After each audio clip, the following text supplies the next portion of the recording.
ایک ایسے شخص کی کہانی جس کی آواز نہایت خوبصورت تھی۔ Part 2۔ Welcome to my channel reading forever. راستے میں بیوی کے کلمات میرا پیچھا کر رہے تھے کہ میں نائٹ کلب کے دروازے پر پہنچ گیا۔ اس دوران میں عشاء کی نماز کا وقت ہو چکا تھا۔ میرے کانوں میں مؤذن کی خوبصورت اور دل میں اتر جانے والی آواز گونجی، حیا علی الصلاۃ، حیا علی الفلاح۔ بیوی کی نصیحت یاد آئی۔ اللہ کی رحمت جوش میں آ گئی۔ فسق و فجور اور کفر کے غبار کی تہ بیٹھنے لگی۔ ایمان کی حرارت اور اسلام کی قوت زور دکھانے لگی، اور پھر میرا رخ نائٹ کلب سے مسجد کی طرف ہو گیا۔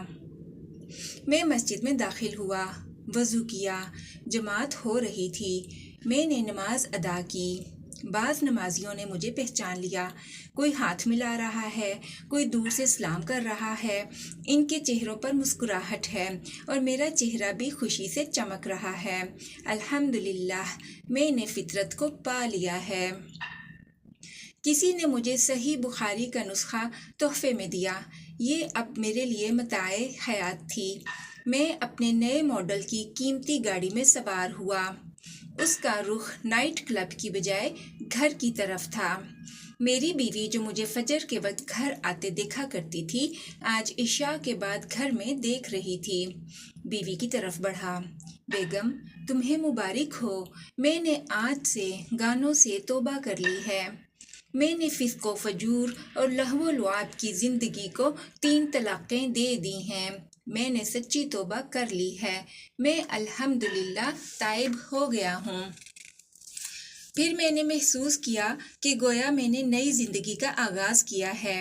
سب سے پہلا کام وہ اسٹوڈیو جس کا میں مالک تھا، جس میں گانے ریکارڈ کراتا تھا، جس میں دنیا بھر کی جدید مشینیں تھیں، جن کو دنیا کے کونے کونے سے جمع کر رہا تھا۔ میں نے اس اسٹوڈیو کو دعوت اللہ کے لیے وقف کر دیا کہ اب یہاں قرآن پاک کی کیسٹس، علماء کرام کی تقاریر اور اسلامی ترانے ریکارڈ ہوں گے۔ میں نے قیمتی گاڑی فروخت کر دی، خوبصورت محل نما کوٹھی فروخت کر دی۔ میں ایک اوسط درجے کے مکان میں آ گیا۔ اب میرا وقت اپنے گھر میں گزرنے لگا۔ میری ایک ہی تمنا تھی، ایک ہی جستجو۔ میں حلقہ قرآن سے وابستہ ہو گیا۔ اب مجھے قرآن پاک حفظ کرنے کی خواہش تھی۔ کچھ عرصہ ٹھیک گزرا، مگر جب کوئی اسلام کی راہ پر چلے گا تو آزمائش لازماً آئے گی۔ یہ تو سنت ہے۔ حق کی راہ میں یقیناً بہت سی مشکلات ہیں۔ دنیا مومن کے لیے قید خانہ اور کافر کے لیے جنت ہے۔ یہ پھولوں کی سیج نہیں۔ یہ شہادت گہے الفت میں قدم رکھنا ہے۔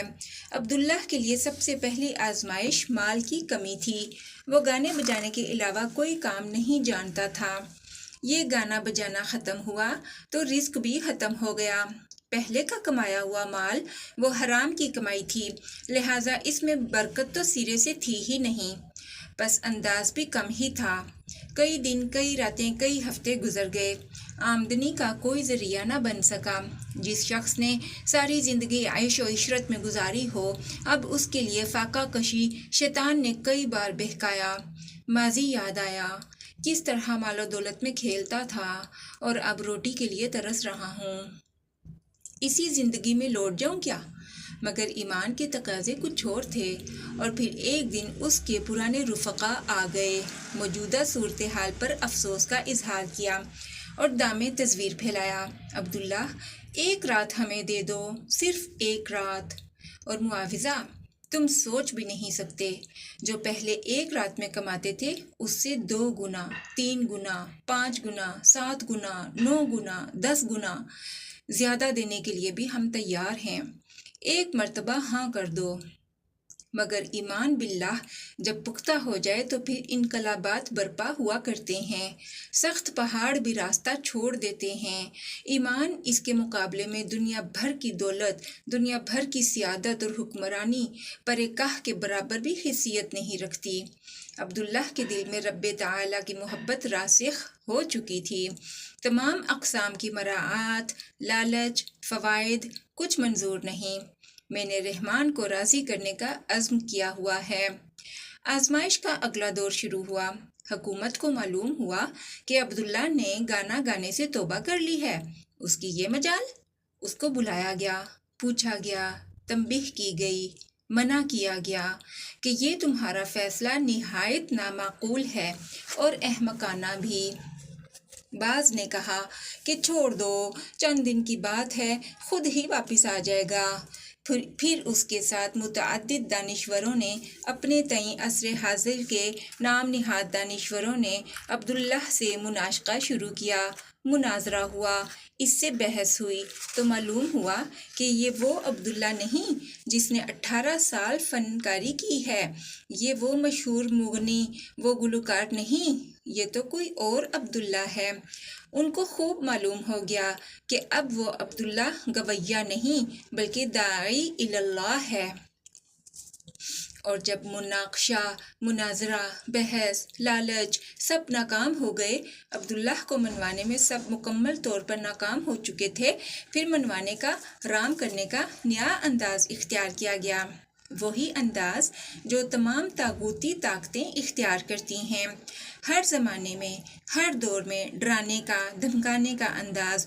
تمہیں ٹیلی ویژن پر آنا ہوگا اور اعلان کرنا ہوگا، میں نے گانے بجانے سے جو انکار کیا تھا اب دوبارہ اس سے رجوع کر رہا ہوں، وہ میری غلطی تھی، وہ وقتی طور پر تھا، اور اگر تم نے ہماری بات نہ مانی تو پھر جیل، قید خانہ، مقدمات، بدنی سزا وغیرہ وغیرہ۔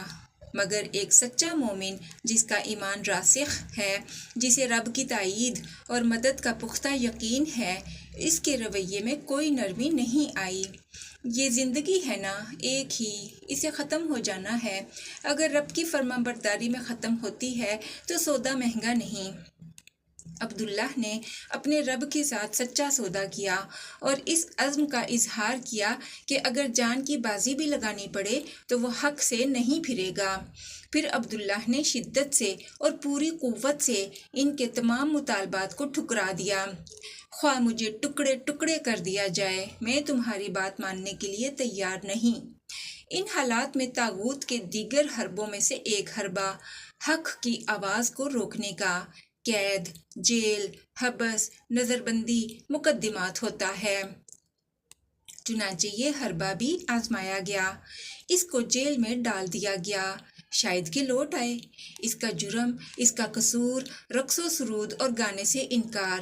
جی ہاں، اس مقبول ترین شخصیت کو جیل کی کال کوٹری میں ڈال دیا گیا، کیونکہ اس نے اس بات کا اعلان کیا تھا، میرا رب اللہ ہے، اور اگر وہ ان کی بات مان لیتا، غنا کو، رقص کو، راگ کو اپنا مقصد حیات قرار دے لیتا تو اس کی عزت، احترام، منصب، دولت، شہرت سب برقرار رہتے اور وہ اس کو کندھوں پر بٹھاتے۔ عبداللہ ایک مدت تک قید میں رہا۔ اس دوران میں اس کو تعذیب دی گئی، مارا گیا، سزائیں دی گئیں کہ ترک گناہ سے رجوع کر لے، مگر وہ اللہ کا بندہ اپنے عزائم پر ثابت قدم رہا۔ جیل میں ایک مدت گزارنے کے بعد بھی اس میں کوئی تبدیلی نہ ہوئی تو حکمران اس سے مایوس ہو گئے اور اس کو رہا کر دیا گیا۔ جیل سے نکلنے کے بعد معاشی حالات بہت پریشان کن ہو گئے، مگر ان مشکل حالات میں، کٹھن اوقات میں اس کی بیوی اس کا مکمل ساتھ دیتی رہی، اس کا حوصلہ مزید بڑھاتی رہی کہ دنیا کے مال و متاع بالکل ناپائیدار ہیں۔ حقیقی طور پر امیر کون ہے؟ وہ نہیں جس کے پاس مال و دولت کے انبار ہوں، بلکہ حقیقت میں امیر وہ ہے جس کا دل امیر ہے۔ حقیقی قوت کیا ہے؟ عقیدہ اور ایمان کی قوت۔ حقیقی خوشی، سعادت اور خوش بختی کس چیز کا نام ہے؟ یہ اللہ تعالیٰ کی اطاعت، فرما برداری اور اس کی رضا میں ہے۔ سن 1990 میں عبداللہ نے اپنے وطن کو چھوڑنے کا ارادہ کر لیا۔ یوں بھی ملک کے حالات خاصے خراب ہو چکے تھے، خانہ جنگی شروع ہو چکی تھی، مختلف قبائل ایک دوسرے سے لڑنے جھگڑنے اور قتل و غارت گری میں مبتلا تھے، اور پھر وہ پہلی مرتبہ اس گھر کی زیارت کے لیے آیا جس کی زیارت اور جس کے گرد چکر لگانے کی تڑپ دنیا کے ہر مسلمان کے دل میں ہوتی ہے۔ وہ مکہ مکرمہ پہنچ گیا، نیک بخت بیوی بھی ہمراہ تھی، عمرہ ادا کیا تو اس کے ایمان میں مزید اضافہ ہو گیا۔ مکہ مکرمہ میں بعض اہل خیر کو معلوم ہوا تو وہ اس سے واقف تھے، اس کی سابقہ زندگی سے، اس کے ماضی سے، اس کی اسلام پر پختگی سے، اور پھر انہوں نے عبداللہ کو ہاتھوں ہاتھ لیا، اس کی تکریم کی، اس کی کفالت کی۔ کچھ ہی عرصہ میں اس نے قرآن پاک کے 10 پارے حفظ کر لیے۔ اس کے وطن عزیز میں خانہ جنگی عروج پر تھی۔ ان حالات میں اس نے ایک مصلح کا کردار ادا کیا۔ وہ وطن واپس گیا، قبائل کے درمیان صلح کی کوشش کی، فساد کو ختم کرنے کے لیے اپنے اثر و رسوخ اور شہرت کو استعمال کیا۔ اب وہ ایک مبلغ تھا، عقیدے کا، اسلام کا، قرآن کا، حدیث کا۔ پھر وہ اس دوران میں کئی مرتبہ عمرہ کرنے کے لیے مکہ مکرمہ آیا۔ پھر اس کو بلد الحرام میں، مکہ مکرمہ میں، اس مبارک اور مقدس شہر کی ایک مسجد میں بطور مؤذن موقع مل گیا۔ عبداللہ آج بھی ایک مبلغ ہے، وہ مؤذن ہے اسلام کی آواز کا۔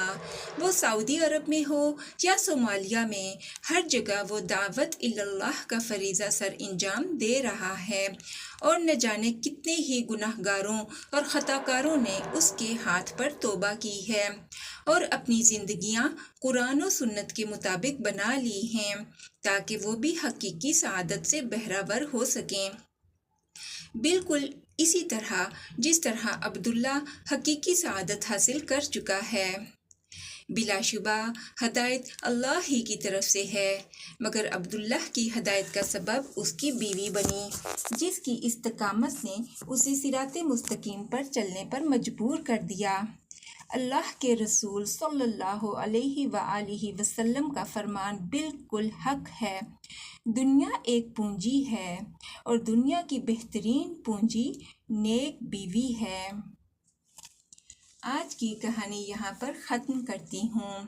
ملوں گی آپ سے ایک بہت ہی اچھی اور دلچسپ کہانی کے ساتھ انشاءاللہ تعالی۔ تب تک کے لیے اللہ حافظ اینڈ بائے بائے۔